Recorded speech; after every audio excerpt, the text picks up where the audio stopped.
few basic principles of physics enables you to gain a better understanding of pneumatic systems and how they function. Let's start by defining pressure.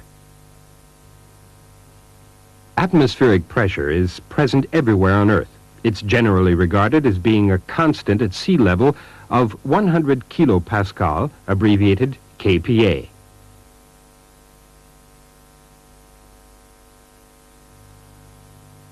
All pressure measurements taken using atmospheric pressure as the 0 point are designated gauge pressure, or P sub G. Pressure gauges attached to pneumatic circuits usually indicate pressure as gauge pressure. From this point on, whenever P is used without a subscript, it is indicated in gauge pressure.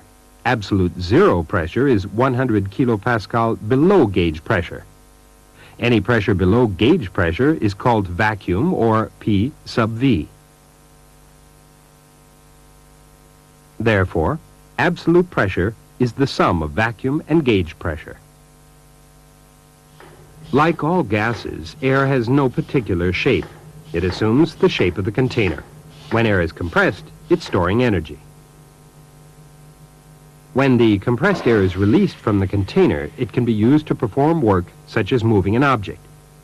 In summary, the mechanical energy of the piston pump moving in and out can be converted to compressed air.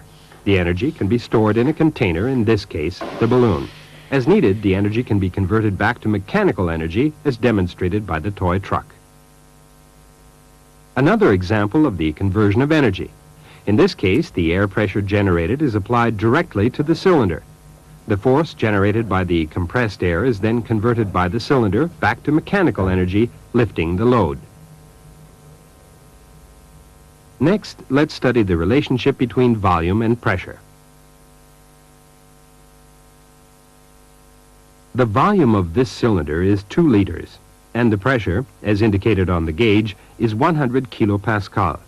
This relationship can be described by the formula V times P equals a constant value. To test this, let's enter the two values into the formula. Multiplying these two numbers results in an answer of 200. When you press down on the piston, reducing the volume in the cylinder to half its size, the pressure gauge now reads 200 kilopascal. Applying these new values to the formula results in an answer of 200. Pressing down on the cylinder until the volume is cut in half again results in a volume of 1/2 a liter and 400 kilopascal. The new numbers again equal a constant value of 200. This example demonstrates the relationship between pressure and volume. For all of the volumes, the product of the two values remained constant. Next, let's examine an application of this concept. If you have a compressor with an output of 7 to 1, you can use this formula to determine its output pressure. The known values are the starting volume V1 of 7 liters, the end volume V2 of 1 liter, and atmospheric pressure P1.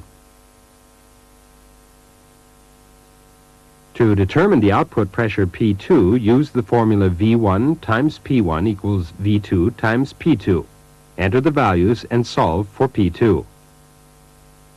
When you're finished, P2 should equal 700 kilopascal output pressure. When you subtract the starting pressure, the compressor increased the pressure by 600 kilopascal.